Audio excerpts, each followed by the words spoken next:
약을 사용하지 않고 자연 치유하시는 분들에게 이 활용법을 꼭 권해드리고 싶습니다. 오늘은 제가 신이 인간에게 준 최고의 선물, 숯과 활성탄의 활용법에 관해서 말씀을 드리겠습니다. 숯이 얼마나 효과가 좋은지 우선 제 경험을 말씀드리겠습니다. 제가 한 번은 자다가 팔을 진해에 물렸습니다. 당장 팔이 뚱뚱 부어오르고 진해의 독성이 뻘겋게 온몸에 퍼지기 시작합니다. 그때 저는 얼른 일어나서 활성탄을 가져다가 되직하게 개서 이것을 환부에 붙였습니다. 그리고 아침에 일어나서 보니까 조그맣게 물린 자국만 있고 붓기조차 싹 없어졌습니다.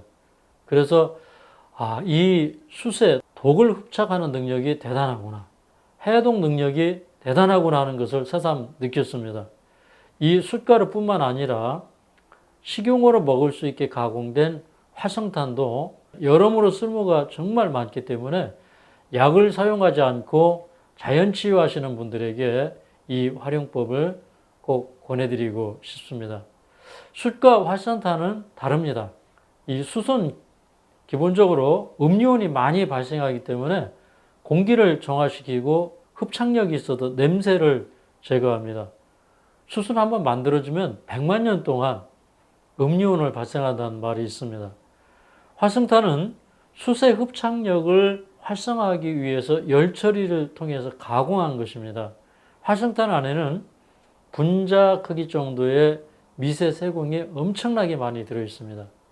1g당 500에서 1500 평방미터 정도의 표면적을 갖고 있어서 숯은 먹으면 그 흡착력이 대단하고 먹은 양의 7배의 독성을 흡착한다는 말이 있습니다.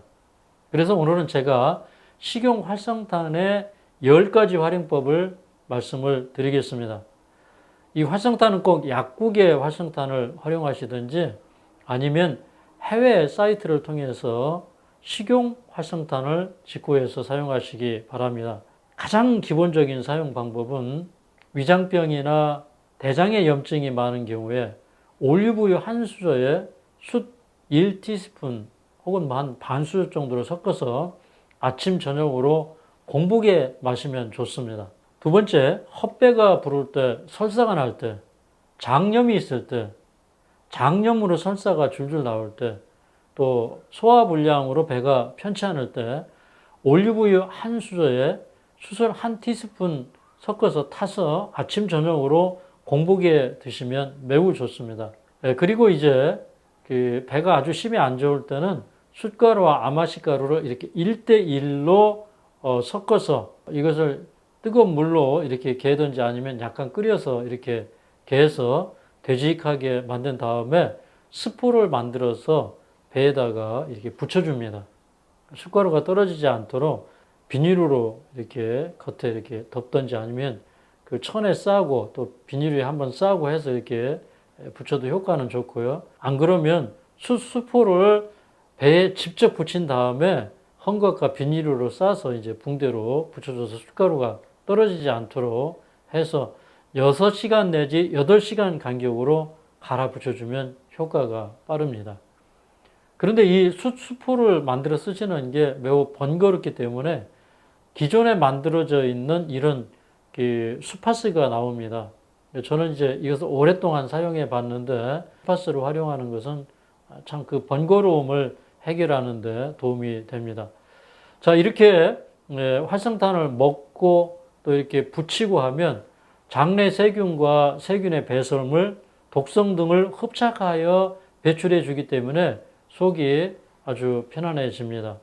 또 그리고 목이 종종 이렇게 붓거나 아플 때, 편도선염이 있든지 감기 기운이 있어서 이제 목이 아플 때 숯가루 1티스푼에 꿀 1티스푼 또 그리고 식용 유칼립투스 두세 방울을 떨어뜨려서 이것을 이제 섞은 다음에 그다음에 헝겊에 싸서 입에 물고 있으면 목이 아픈 현상이 많이 완화가 됩니다.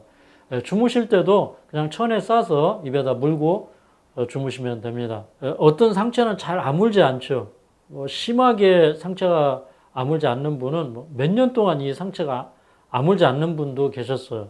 그때 제가 이제 숯과 다른 방법을 통해서 그걸 해드렸더니 한 일주일 지나니까 그렇게 수년 동안 아물지 않고 썩어가던 상처가 끄들끄들 줄어드는 것을 본 적도 있습니다.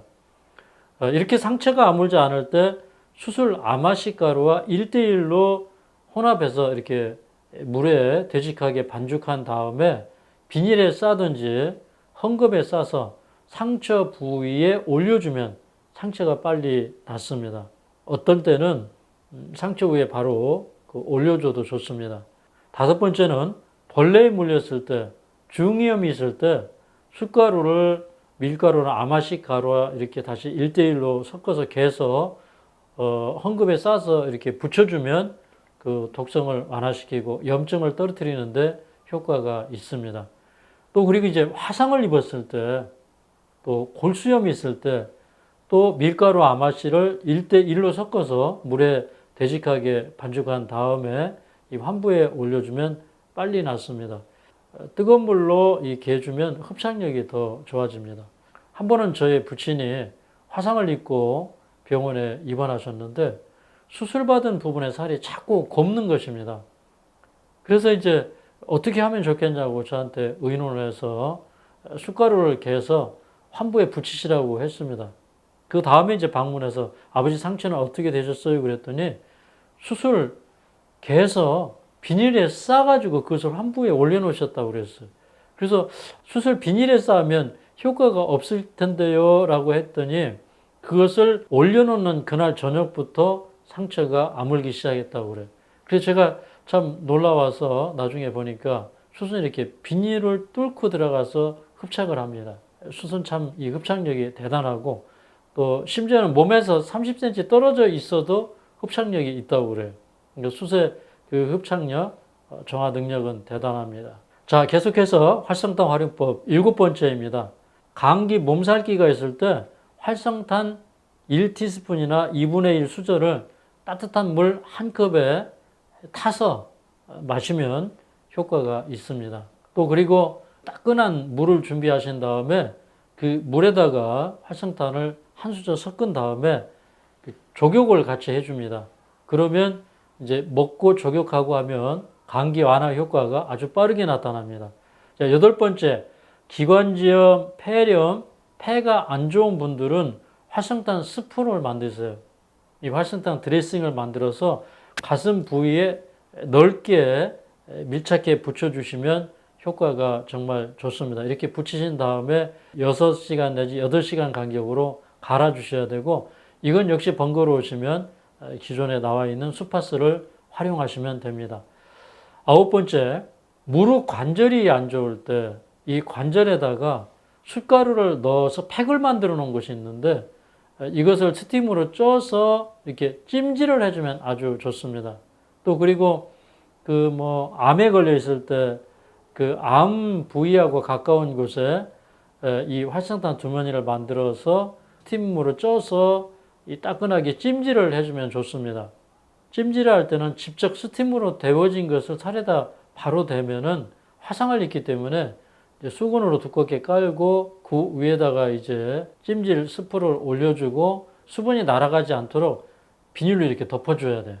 그렇게 해서 이제 한 10분 정도 있은 다음에 그것을 걷어내고 찬물 수건을 준비했다가 한 1분 정도 피부를 강하게 이렇게 마사지를 해줍니다. 그 다음에 다시 10분 동안 뜨거운 스프를 다시 올려주고 그 다음에 1분을 시원한 물수건으로 닦아주고 이런 과정을 한 3회 정도 반복하면 30분 이상이 지나갑니다. 이렇게 해서 아침, 저녁으로 2번 찜질을 해주면 대단히 좋습니다. 10번째입니다. 자, 신장염, 신부전증에 사용하는 방법입니다. 올리브유 1컵, 약 200ml에 숯가루 한 수저, 그리고 꿀 2분의 1에서 4분의 1컵 정도, 그리고 유칼립투스 7, 8방울을 섞어서 이것을 전체를 믹서시킵니다. 그 다음에 이제 병에 넣어서 밀봉하고 자기 전에 한 스푼씩 천천히 삼키면 신장염과 신부전증 완화에 효과가 있습니다. 자, 지금까지 식용 활성탕이나 숯주머니를 만들어서 찜질하는 방법에 대해서 설명을 드렸습니다. 숯을 활용하실 때에 염두해 둬야 될 주의사항입니다. 수술을 하셨거나 또 위나 소장, 대장 부분을 이렇게 절단하신 분들, 그래서 장 폐색에 염려가 있는 분들은 숯을 사용하면 안 되고, 또 그다음에 변비가 심한 분들도 이 활성탄을 드시면 안 됩니다. 그 장이 연동 운동이 잘 안 되시는 분들은 이 변비가 될 수 있고, 또 변비가 있는 분들도 이 활성탄을 사용하시면 안 됩니다. 그래서 이 활성탄을 사용하실 때는 많은 주의를 하시고, 또 잘 모르시는 분들은 그 약국의 활성탄을 사용하시면서 사용 방법을 잘 숙지하시기 바랍니다. 오늘 제 강의가 여러분에게 도움이 되셨다면 좋아요, 구독, 알림 설정 부탁드립니다.